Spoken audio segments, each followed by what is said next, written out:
also a need perhaps for more harmonization of rules and regulations as well, and that is what the private sector is hoping for. But we also need to look at local context of what is going on, and that is what we intend to do with our panel here this afternoon. Just a quick take on the risks report. The World Economic Forum puts out a global risk report, and that highlights that disinformation and misinformation is likely to be the #1 global risk if you look at the 2-year horizon starting now. And with the advent of AI, we're talking about deep fakes and so on and so forth, it's going to be something that we need to be very, very watchful and mindful of. Let me introduce our panel here this afternoon. Julie Grant, eSafety Commissioner at the Office of the eSafety Commissioner of Australia. Maurice, Lévy, the Chairman of the Supervisory Board of Publicis Groupe, Community of Chairpersons. Helena, Leurent, Director General of Consumers International Switzerland, and Meredith Whittaker, President of Signal, joins us from America. Thank you very much for joining us here today. Let me start by asking you about my very first question. I mean, vulnerabilities of different kinds. It's across demographics, it's across race, it's across jurisdictions. We need to look at the local context, but we also need to look at harmonization of rules and regulations. As a regulator, what is the biggest challenge that you face today? Well, I think it is a challenge because the internet is global and laws tend to be national and local, and you have to understand your local context. We're moving a little bit away from referring to vulnerabilities online, but we can very much see marginalized communities that are particularly targeted online. And what's really important to understand is the way that the harm or the abuse manifests differently.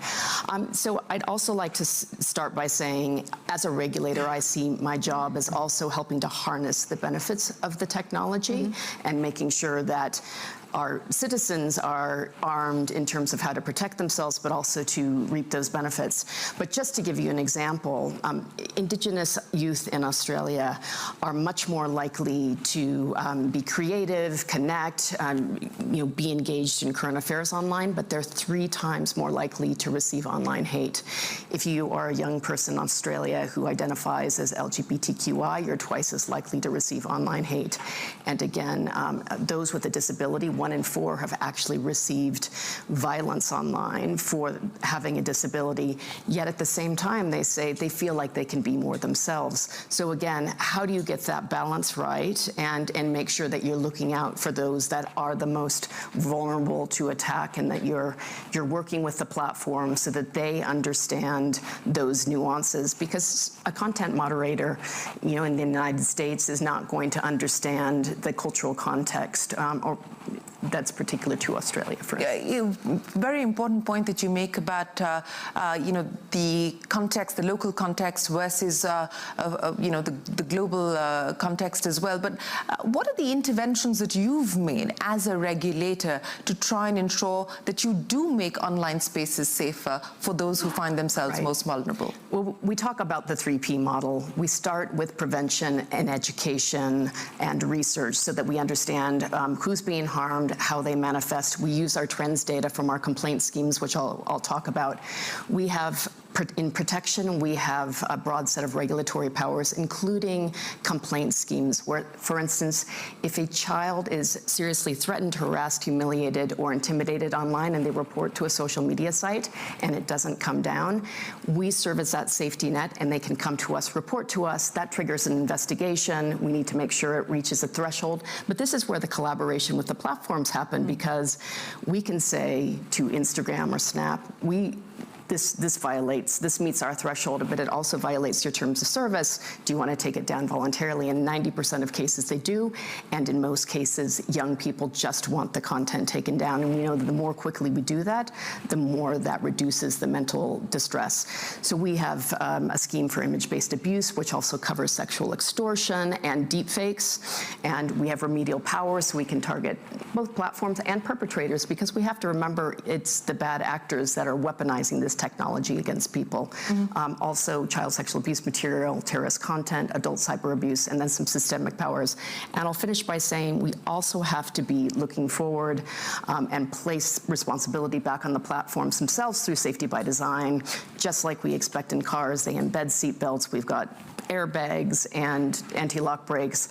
We need virtual seat belts and digital guardrails erected at the beginning of the process, not after the harm has been done. Seat belts, that's a nice one. Meredith, let me come to you with that.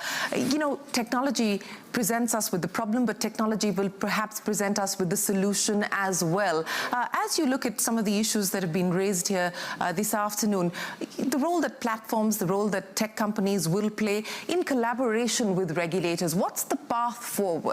Because clearly self-regulation is not enough any longer.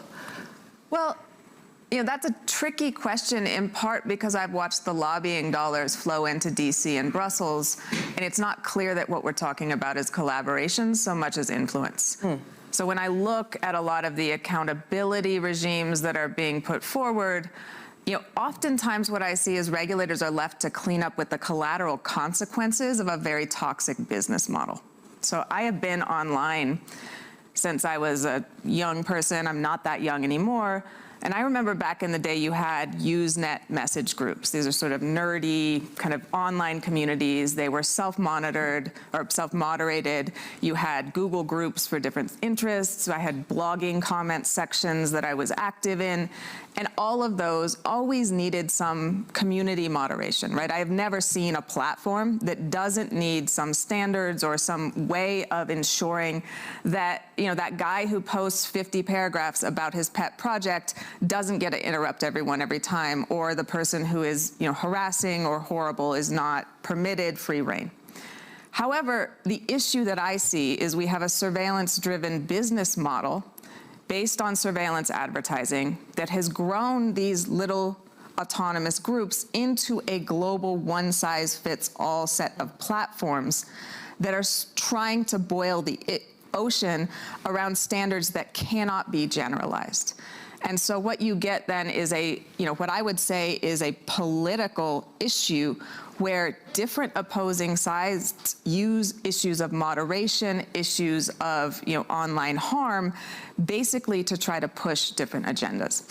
And so, you know, I'm from the United States, so this is not theoretical for me. Right now we have attorneys general in Florida deciding what harmful content is and is not. They're including gender-affirming care. They're including access to LGBTQ resources. So, you know, we're in a scenario where that one-size-fits-all model in a politically volatile election year is something that really frightens me. And again, I want to turn our gaze back to the platforms and to this business model. So we're looking at surveillance advertising as a practice. We're looking at algorithmic amplification and engagement-driven business models, not simply trying to clean up and taxonomize the content that spills off of these, because I think we need to attack this problem at the root. And I'll just close by saying, you know, this is why I'm so proud to work at Signal, because we are a nonprofit. We do not have engagement-driven anything. We're an interpersonal communications app, and we go out of our way to avoid surveillance and to keep vulnerable people who might be subject to harmful surveillance by a, you know, the Iranian regime, you know, you name it, safe, so that they can communicate and they can, you know, live their digital lives without that type of oppression. You know, important points that you make, and Helena, let me come to you with this, because these are complex issues, and again, as Meredith pointed out, there are no easy answers or no easy solutions, but it comes back to accountability. Who do you hold accountable? Are the tech platforms to be held accountable, and who will hold them accountable in what jurisdiction? How are you looking at these issues today? As we're an NGO in 100 countries for consumer rights, which probably tells you how mainstream this is now, right? In countries around the world, we're in 100, many of those consumer rights groups are banding together with digital rights, with green, with representation for vulnerable communities, because this is now something for us all.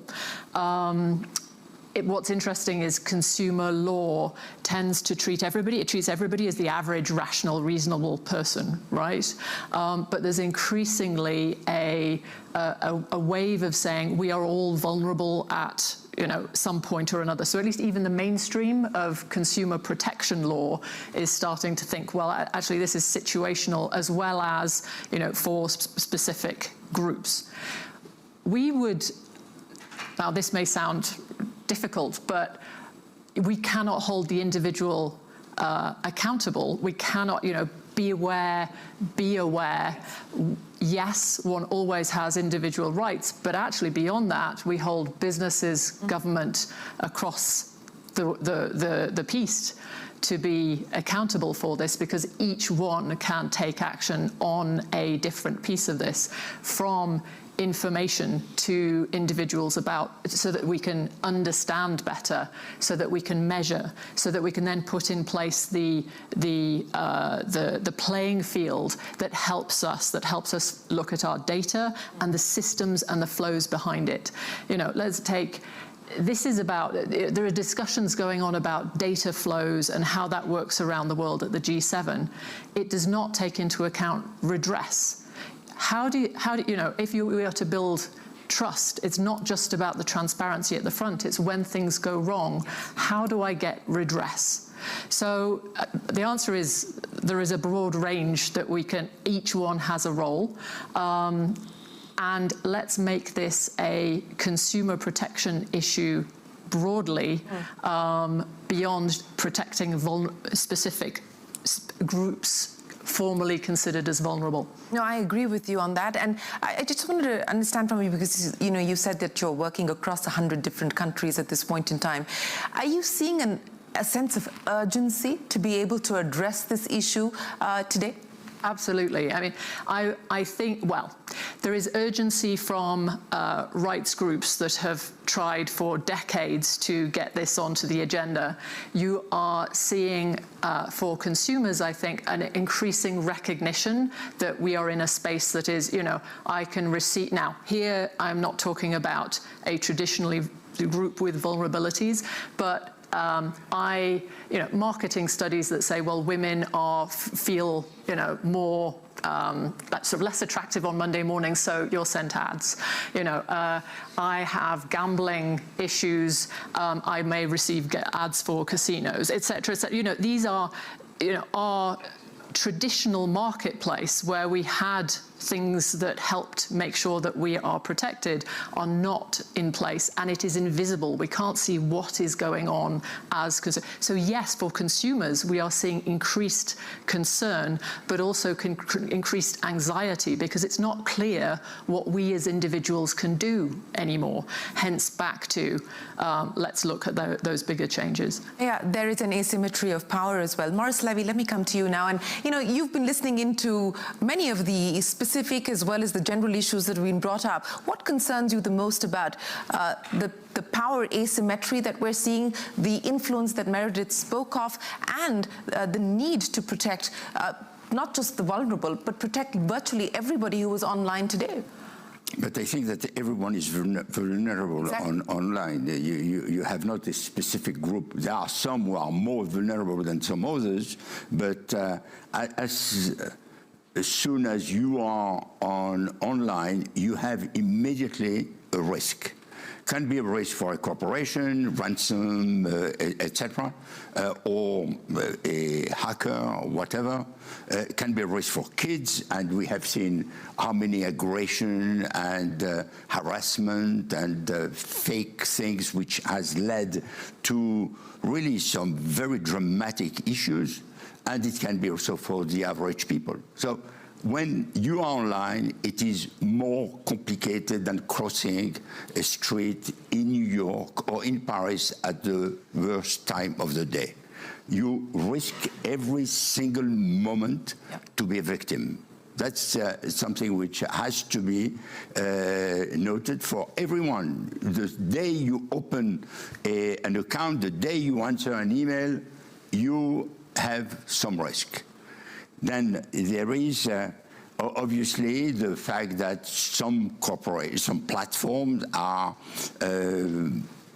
moving in the direction of more moderation, mainly based on algorithm and AI, and sometimes people who are looking at some messages, and sometimes it is something which is so horrible that we know that it has been very difficult for some people in the Philippines and elsewhere by spending 8 hours in the day to see violence. They end up by resigning because it's really very tough.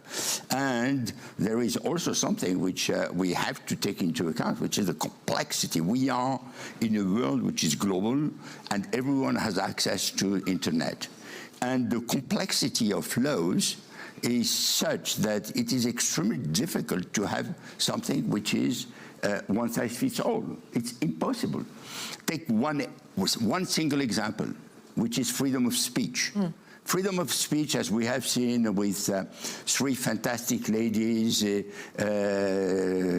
were, for some of them, in charge of the most important thing on earth, which is education. They have been incapable of explaining what should be their attitude if somebody was calling for genocide. And they went, depending on the context, because of freedom of speech, which has to be above everything.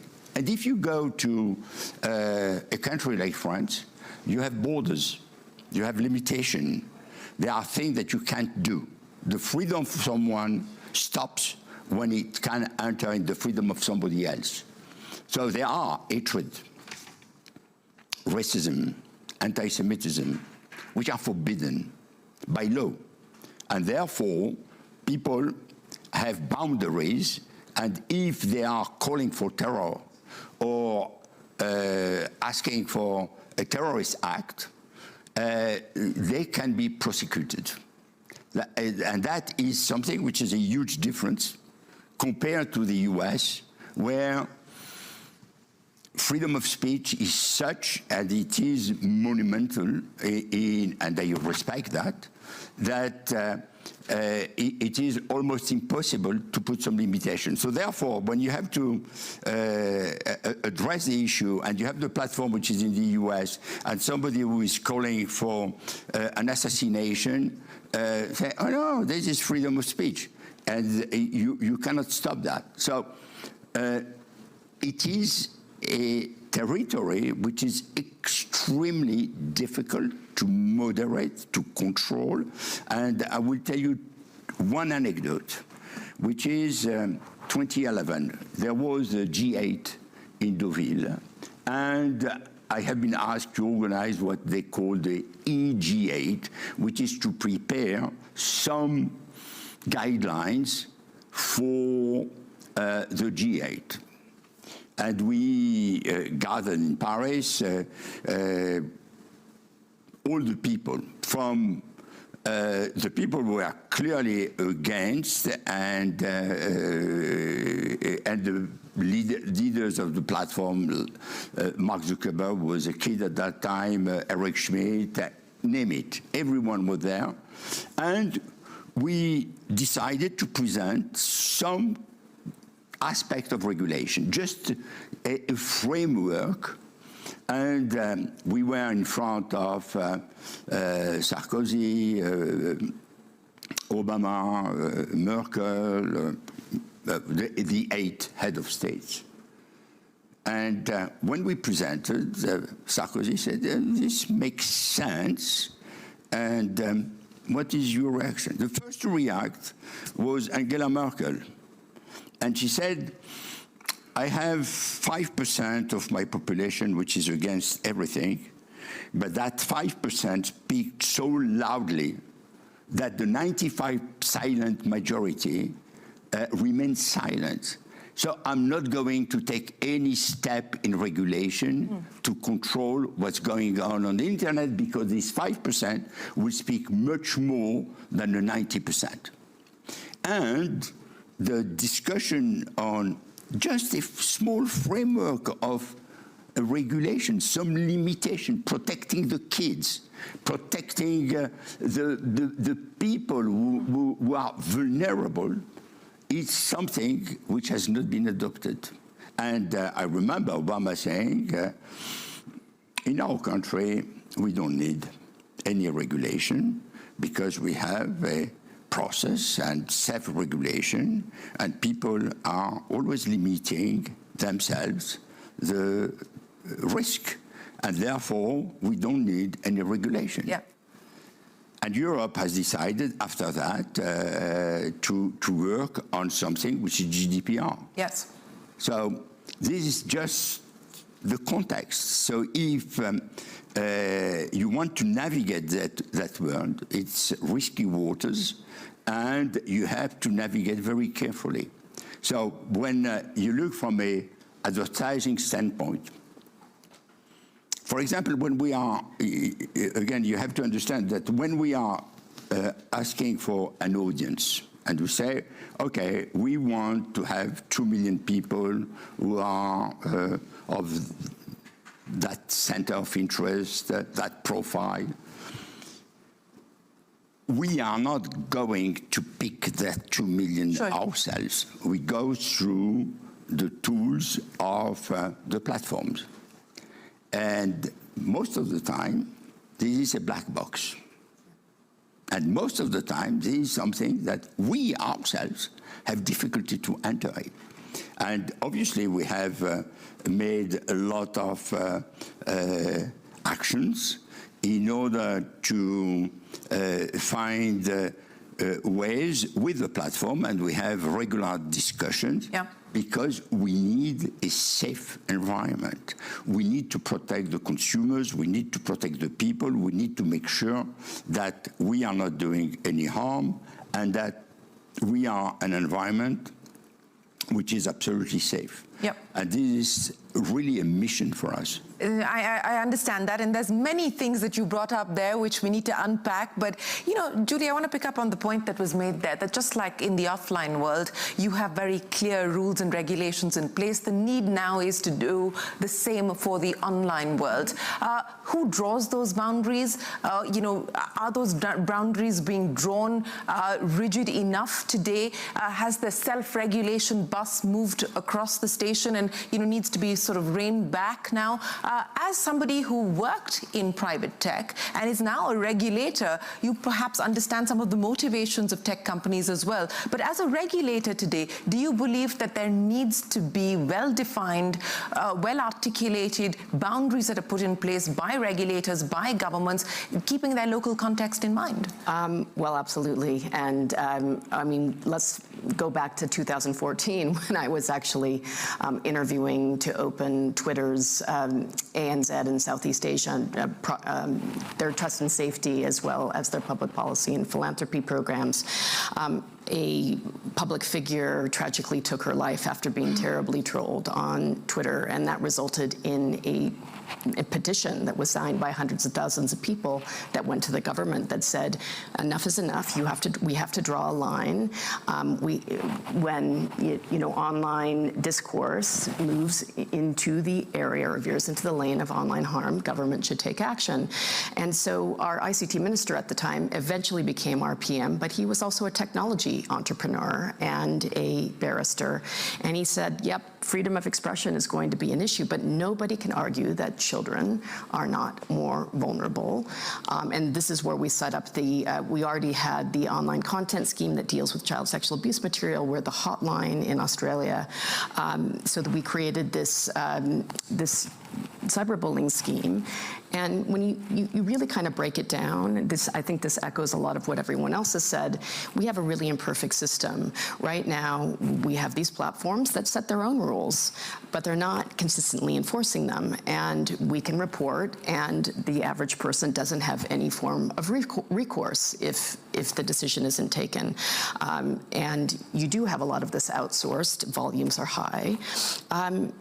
The other recourse that people have in other countries is to go to the police. Well, there's often not a lot of trust in law enforcement. They're not resourced to do this type of stuff. They're often told to go off the internet. And so the third sort of dependency is the company building the tools, the self-empowerment tools that are needed to report, or conversation controls. Those are imperfect as well. So that's why they decided to set up a regulator as that safety net, who was also coordinating all online safety activity and providing the education as well. That eventually evolved into covering adults as well. So it's a very bipartisan issue. So unlike what we see in Congress, and the discourse is often about censoring certain kinds of speech, the Parliament decided that, again, we are going to draw a line. We have guidelines. We have to be transparent. Every decision that I make requires an investigation. It has to stand up in a court of law. It has to stand up to scrutiny, to not just the court. There's an ombudsman. And there's going to always be subjectivity. We felt that we had to do something, and it was a very lonely road, because in 2015, we were the only online harms regulator in the world, kind of like going up the peloton with nobody drafting behind you. AI in 2023 changed all that.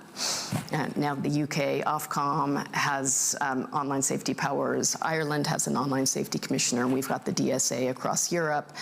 We've started something called the Global Online Safety Regulators Network, so that we can work together. And while political decisions will and cultural context and history will determine, what is considered safe or what is considered harm in any given country, if we can build a degree of regulatory coherence, nobody wants to see a splinter net of regulations, which will be very challenging for the companies to be able to comply with. So we're starting those efforts now, but we are starting from behind. So we as governments have to work together to counter the wealth, the stealth, and frankly, the power of all these technology companies, and we need to work together to really force them to do better, to prioritize human rights, to prioritize safety, to put the humans at the center. So Meredith, yes.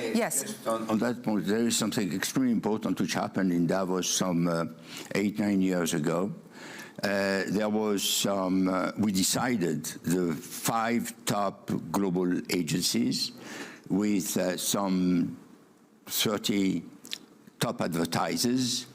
In a meeting here in Davos, we asked Facebook, we asked YouTube, Google to participate. And there has been some rules which have been extremely strongly made by the advertisers and the agencies. We don't want our ads to be next to violence, terror, etc.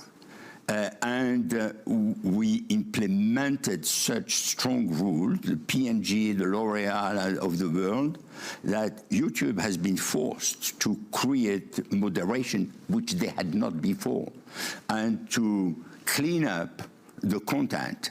And this happened also long before Cambridge Analytica with Facebook. So advertisers want a safe environment. They don't want to put the money where it may have a negative consequence, and they want to be next to a content which is acceptable for all audiences. No, and we're seeing that play out even currently as far as X is concerned. But Meredith, coming back to you now to talk about the road ahead, what would you like to prioritize in terms of setting boundaries, in terms of holding people to account, and in terms of, regulation is always behind innovation, and the pace of innovation is just faster and faster, especially in the world of AI. So what do you believe are the deficits that need to be bridged at this point in time?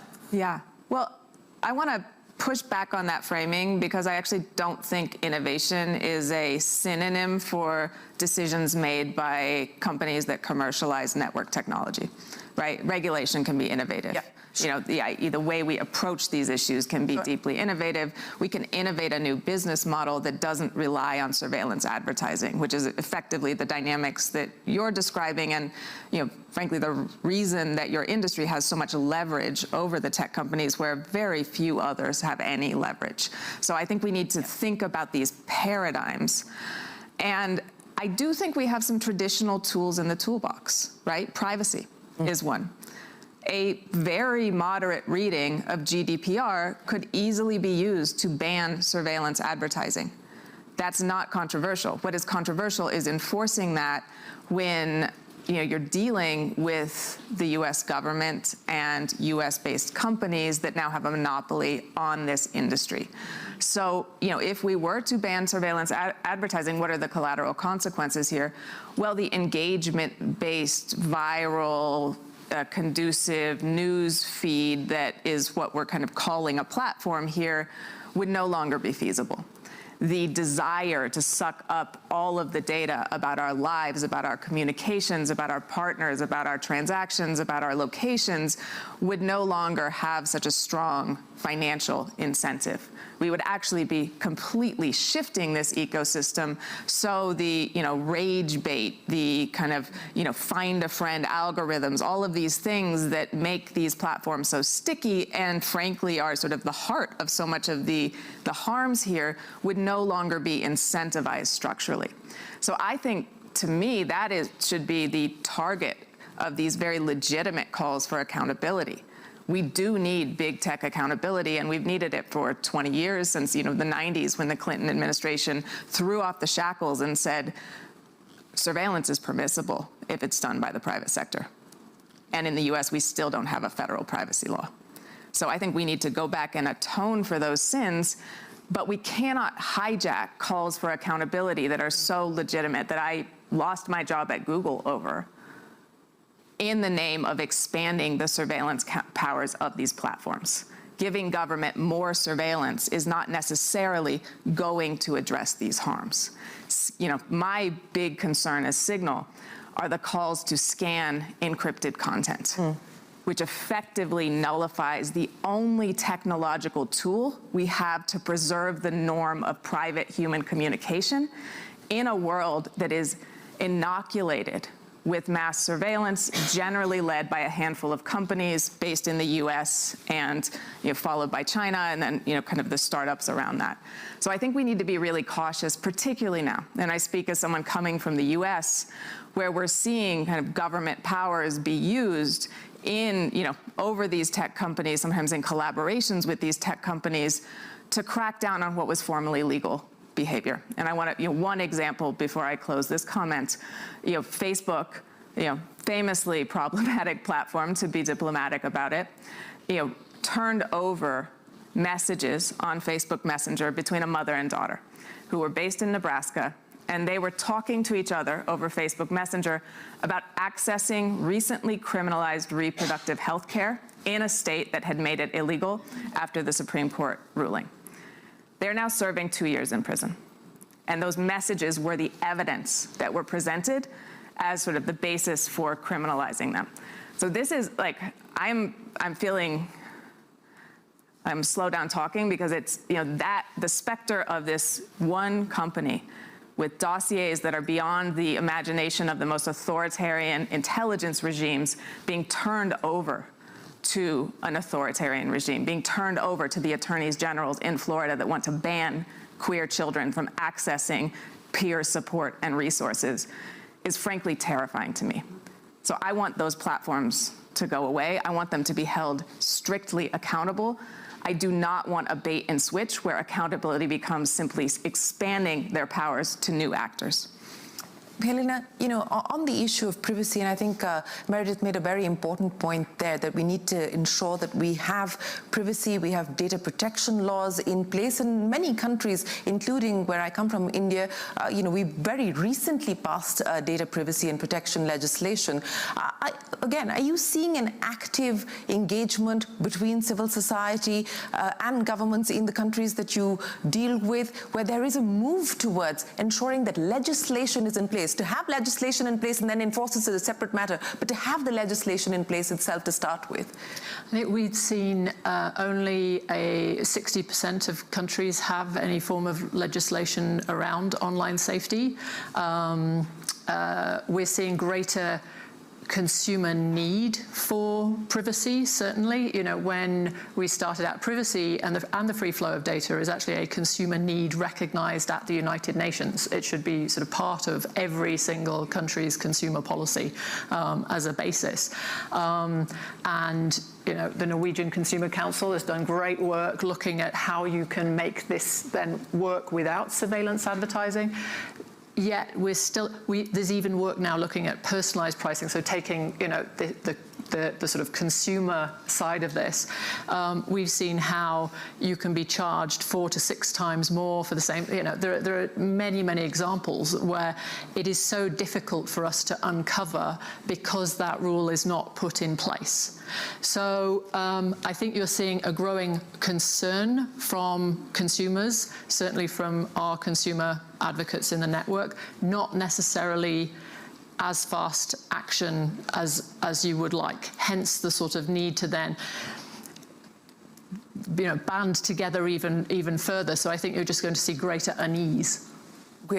Greater unease, and I would expect that that is going to be the situation that we find ourselves in. The priorities for you now, on the back of what you've already been able to do, what has worked, what will the priorities be now? Right. Well, we're working in multiple areas. So we're looking at different harm types which are proliferating. Sexual extortion is one that we've seen a tripling of. We deal with that through our image-based abuse scheme, and that's where we remove intimate images and content from the web at the request of the Australian who is the subject of the image or the video. This also covers deep fakes, and we've just taken action against an Australian who was making deepfake intimate images of prominent women, women in Parliament mostly. There was an injunction placed against him. He broke that, and he's now in jail. That's definitely an area of focus, and sexual extortion is really being driven by organized crime. But we've done a lot of work. We've seen how it's manifesting. It's generally targeting young people, young men between the ages of 18 and 24 on platforms like Snap and Instagram. We've got a very clear idea of offender methodologies. You know, we know they use fake and imposter accounts, and you can find thousands of the same images. This is where the safety by design comes in. We've talked to these platforms about what they need to do to harden their resources so that they're not colonizing these organized criminals to target young people. We need to get them to start taking action. Otherwise, we're playing a big game of whack-a-mole. We're also very focused on transparency, and we've used our transparency powers to really find out what's happening under the hood. What technologies are you using? What are you doing or not doing to scan for child sexual abuse or terrorist content? We've just issued one against X Corp around online hate, where we were able to really get a sense of the extent to which they cut their safety engineers by 80%, their content moderators by 30%, their public policy people by 70%, and then they enabled previously suspended users. So it's like, you know, Volvo firing their designers, their engineers, and then not letting the traffic infraction people and the ambulance in while putting all these dangerous drivers back on the road. You're creating a perfect storm for online hate. So there are lots of different tools in the toolbox that we'll be using differently, but ultimately the aim is transparency to achieve accountability and to get companies to raise their safety standards so people can have safer, more positive experiences online. I think that is the bottom line. I'm going to open it up for questions if there are any. If you could raise your hands, we'll get a microphone across to you and get the panel to address them. Anyone here with questions? Yeah, I think the panel's done a great job answering many of those questions. But, you know, we've got about 5 minutes on the clock before we close. Meredith, I'm going to start by asking you, what is the thing that you fear the most as we look at where we find ourselves today? The need for accountability, the need for collaboration, the need for regulation. What do you fear the most in this situation? Well, I mean, I think I fear malformed regulation. I was very concerned about some clauses in the Online Safety Bill, now Act in the UK, which has some very good things. You know, researcher access, great. Again, you know, it was threatening, and it's still being worked through, to give power to their regulator that could have been used, could be used still. It's in the consultation phase to mandate mass scanning of end-to-end encrypted messaging. And so, of course, what does Signal do? Signal is the world's most widely used private messaging service. We use end-to-end encryption, which is this sort of, you know, set of technologies that is very binary, right? It either works or it doesn't. And we only have a handful of very robust encryption systems that actually work to, you know, mathematically keep data private online. So either it works, or if it's undermined, if you bolt on a scanning system in front that creates a significant vulnerability and access to data that people mean to keep, you know, private, or if you adulterate the encryption, sort of creating a backdoor of some kind. This is a long-standing expert consensus that you simply can't do that without fundamentally and disastrously undermining the one technology we have to ensure meaningful privacy, meaning Signal can't see your messages, hackers can't see your messages, hostile nation states can't see your messages, no one can see your messages if it's really private.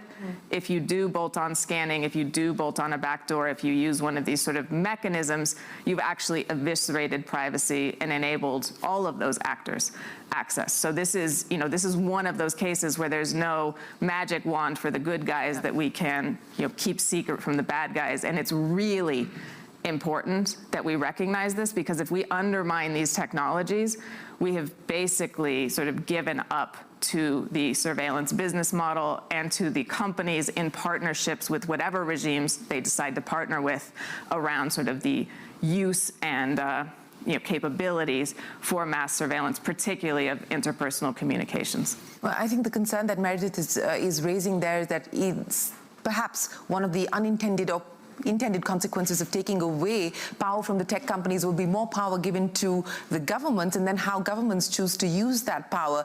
But again, the citizen isn't at the heart of these conversations, and that seems to be the problem, and we're not being able to address that issue realistically in any fashion at this point in time. It's about regulating tech, or it's about giving the power to the government, but the citizen is not at the heart of any of these conversations. Helena, final comments from you. I think you can put the citizen into those conversations. So a lot of what we would talk about is representation. You know, that can be done in a variety of different ways. Involving and allying consumer organizations with, for example, enforcement. We're doing a bit of work on scams, which is now like 1 trillion in value. It's 1% of GDP. You know, not talked about in Davos. It's like 56% of people don't bother reporting because they don't think anything will happen from it. I mean, it's crazy that we've let ourselves get to that point. You can, you know, there are groups that can bring the citizen in, but it is beyond one individual. You need the enforcement agencies to be acting on this at this point. The bit, I think, the other way in which you can bring people in, though, is around this point about innovation. We would look at some of the sectors that have to take what we're talking about here and make this work for people as we look to a greener, more sustainable future, right? If you think about this then also applied to digital finance, to energy, we need the business models that are going to work in the marketplace of the future. So it's not just this conversation, it is across every single sector that this works. So I don't have, you know, individuals, yes, we can be aware, we can learn, of course we're going to learn, of course we're going to, you need that representation, and it matters. So it matters for our future and for trust in general, the entire piece. Maurice, Lévy, the final comment from you. I think that the platform digital internet didn't come from Mars. It has been created by human beings, and they are what they are. They are the good ones, they are the bad ones. They are the ones who are taking maximum advantage of the system, and the ones who are protecting the people. They are the ones who want to interfere in the election, and they are the ones who want to fight against that. So what we need to do is to use all the possible powers, the economical power, which is probably the most important one, the regulators, and trying to bring all the people as much as we can in a channel which is a safe one. Julie. Oh, I thought Maurice had the last word. No. It's a zero. Oh, it doesn't say zero. Very quickly then, 10 seconds. And the question was? The road ahead. The road ahead, if we can get companies to be thinking about safety by design, so as a regulatory enablement strategy, so we don't have to be playing a game of whack-a-mole. I think that when we apply those types of standards to food safety, to consumer products, why should there be technical exceptionalism when it's become an essential utility and people deserve to have safe, positive, private experiences online? Well, thank you very much. Thank you for joining us here this afternoon. There are many important questions that will play themselves out across different geographies, and I know that this is something that tech companies are dealing with. These are things that government and regulators are dealing with, but I think at the heart of it, as we've all concluded, the citizen must be at the heart of the conversation, must be at the heart of the solution, and having privacy regulations in place that actually work for the benefits of the citizen, that is something that we need to be mindful of. Many, many thanks for joining us here this afternoon. Appreciate your time. Thank you very much, ladies and gentlemen, for joining us here this afternoon. Thank you.